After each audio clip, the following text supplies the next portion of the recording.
大家好，欢迎来到三晋看天下。如果喜欢我的视频内容，欢迎点赞、订阅、转发，打开小铃铛，接收最新实时热点。9月15日，美国对华为禁令的120天缓冲期结束，禁令正式生效。根据日经中文网的报道，日本各半导体厂商相继停止对华为供货，包括索尼、凯霞。华为之前和索尼合作开发相机传感器部件，而凯霞原身为东芝存储，则向华为提供闪存等等。9月9日时，就已经有韩媒报道，三星和 LG 两家向华为提供屏幕的企业宣布断供华为。还有最关键的，台积电也无法再向华为提供芯片。按照目前的态势走向，华为手机业务即将面临最残酷的寒冬。美国倾国之力来扼杀一家中国企业，包括在此前发动的贸易战，其实本质上就是美国感受到了威胁，为了维持自身的霸权地位而发动的对挑战者的打压。所谓的贸易差，只不过是给他们的流氓行为找一个冠冕堂皇的借口。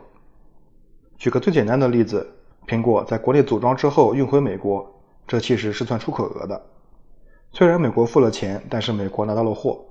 美国再把这个货物销往全世界，挣的钱要比这个出口额多得多。根据2014年市场研究公司 IHS 拆机分析显示，一部售价为749美元到949美元之间的 iPhone 6 Plus， 其部件和劳工成本在200美元到247美元之间，其中每部手机的流水线劳工成本仅为4美元到4.5美元。也就是说，在苹果手机的生产到销售过程中，中美之间产生了大量的贸易差，但是实际上大部分利润被美国企业赚走了。二战之后，美国确立了全球霸权地位，到今天一共出现了3个挑战者。首先是苏联，苏联在顶峰时期的 GDP 大概是当时美国的一半，完全不构成威胁。但是苏联在军事和政治上和美国分庭抗礼，最终苏联分裂成了10几个国家，最大的俄罗斯经济不到美国的 10%。 即使如此，美国还是期待于俄罗斯继承的苏联军事实力，对于俄罗斯的打压也一直没有放松。第二是日本，二战后日本依靠半导体和汽车等产业，日本在经济上最高峰达到了美国 GDP 的 70% 左右，人均 GDP 大幅超过美国，甚至一度叫嚣要买下整个美国。最终经过美国的一系列打压，日本现在的 GDP 下降到了美国的1/4，泡沫被戳破的日本国民笼罩在美国的阴影之下，完全看不到希望。只有对美国完全不构成威胁，才能生存下来。曾经的昭和男儿也变成了如今的平成废物。现在中国在政治、军事、经济上都对美国全球霸主的地位产生了实打实的威胁，这才是美国不择手段也要遏制中国的根本原因。地球就这么大，资源的总量有限，中国人口超过G7人口的总和，整个国家以腾飞的姿态上升，国民追求发达国家的生活，这对现有的发达国家来说是一个噩梦，因为这必然会动了他们的奶酪。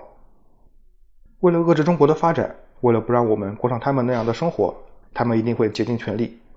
美国的流氓行为靠中国的让步，靠中国向美国靠拢是根本不可能解决的，这和所谓的意识形态根本关系不大。日本是所谓的民主国家，是资本主义国家，它逃掉了吗？美国最终的目的是让中国停滞倒退，甚至是像苏联一样分裂。作为普通民众，可能觉得没有华为，还有小米、OPPO、vivo， 没了麒麟还可以用高通。但是正因为有华为的存在，有海思麒麟的存在，国内其他各家厂商才能拿到更便宜的高通芯片。如果没有华为，没有自研芯片，定价权就完全在人家手上，高通想怎么涨价就怎么涨价。那么华为等业内顶尖企业的出现，对于普通民众来说有什么意义？上个世纪80年代，中美之间国力差距巨大，彼时在美国餐馆工作，一个月的工资是在中国餐馆工作的30倍。难道美国人盘子洗得好，中国人洗一个盘子的时间，美国人能洗30个？很显然不是这样的，剩余价值理论是无法解释这个差别的。美国洗盘子工资高，并不代表美国服务业能创造更高的价值，中国的餐馆老板也并没有比美国更黑心。决定工资水平的是供给和需求，服务业是完全本地化的，低端服务业的劳动生产率很难靠资本积累和技术进步快速提升，但制造业是国际化的，资本和技术密集的，资本和技术跟上，劳动生产率短时间内能产生质变。制造业劳动生产率上升，导致整体工资水平的上涨，最终将会影响本地服务业劳动力的供需，从而推高服务业的工资水平。简而言之，不给这个数量的工资，就找不到人干活。如果工厂的低端制造业岗位每个月能挣6000元，超市就不可能开每月500元的工资，也必须开到每月4000元才能招到员工。自然而然，本地服务业的工资也就上涨了。同样，制造业的工资上升创造的消费需求也会让服务业的价格上涨，从而能支撑更高的工资水平。2013年有一部纪录片叫《不平等的时代》，导演科恩·布鲁斯在片中探讨了财富分配不平等的话题。这部纪录片的核心内容概括就是从80年代初到今天，美国 GDP 在一路上涨，美国劳动生产率也在不断增长，大企业高管的工资节节高升，股市更是一飞冲天，富人的财产性收入水涨船高。但在抛除通胀后，美国劳工阶层工资自80年代初开始就再也没有涨过。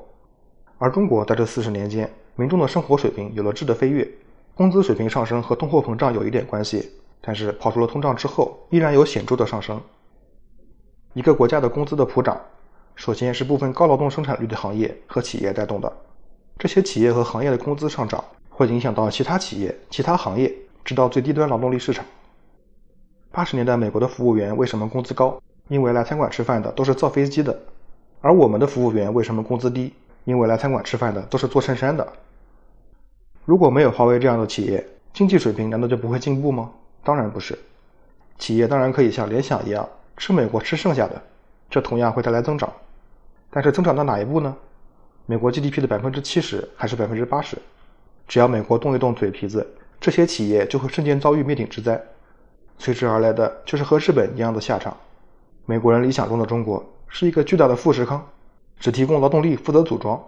能分多少劳务费全看他们的脸色。现如今信息技术领域，全世界没有任何一家企业比华为业务更全面，从芯片到设计到产品，从核心网传输接入网到无线设备终端，还有这些年在发展的园区数据中心、云和数据库，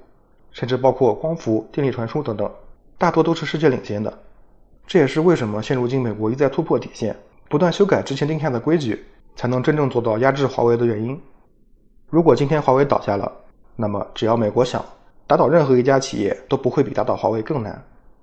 什么是产业升级？什么是强化供应链？华为就是最典型的代表。美国对华为的打压，确实可能会提高国内企业的警惕，从长远来看，可能会促进产业进步。但是这个长远是多长？是3年还是5年，甚至是10年？这对于正面受到美国霸权冲击的华为来说，未免太苦了。